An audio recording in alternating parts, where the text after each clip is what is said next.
nagpadala doon ng flowers ang Julie's Bake Shop kay Kim Chu na may kaakibat na letter. Ano nakalagay sa Ay, sulat? eto na yung nasusulat. Oo, ito ngayon, di ba yung kumalat yung video kung saan tinatakpan yung mukha ni Kim Chu.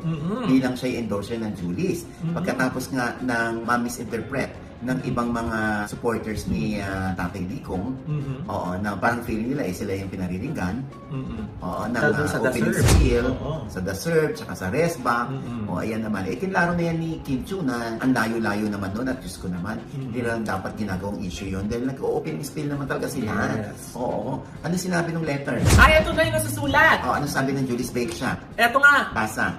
Dear Kim, Aha. itago mo na lang ako sa pangalan. Walang ganyan, baka. Sorry. Ako na nga. Sorry.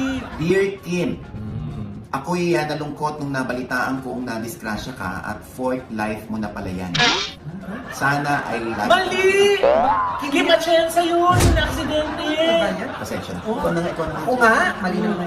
Dear Kim, Ano sabi? kailan ka ba magpapalit ng damit sa Batang Quiapo? Sandali! Bakit? Dadakas Team Domingo yun! Bakit? Naman, Bakit ikaw naman, Doy. ano bang letter yung nababasa nyo? Oh, Diyos ko. Ano ba? Oh, ito. Ayan, Oh, tama ito na na. to. Oh. Dear Kim, congratulations in advance on the success of your movie. Uh-huh. Please know that we are here for you and fully support you. We do not condone the recent incident in Mindanao and rest assured that we have already taken the necessary steps to address the matter. Once again, thank you for being our ka-freshness. Oh. Nagmamahal, Julie's family.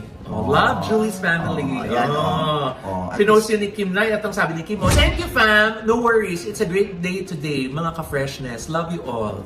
Hashtag accountability. Oh, may hashtag accountability. Siguro ibig sabihin ni Kim Lai is yung kumbaga parang nag-take responsibility yung kumpanya dun sa nangyaring insidente na sangkot yung isa nilang franchise or empleyado ng franchisee nila. No?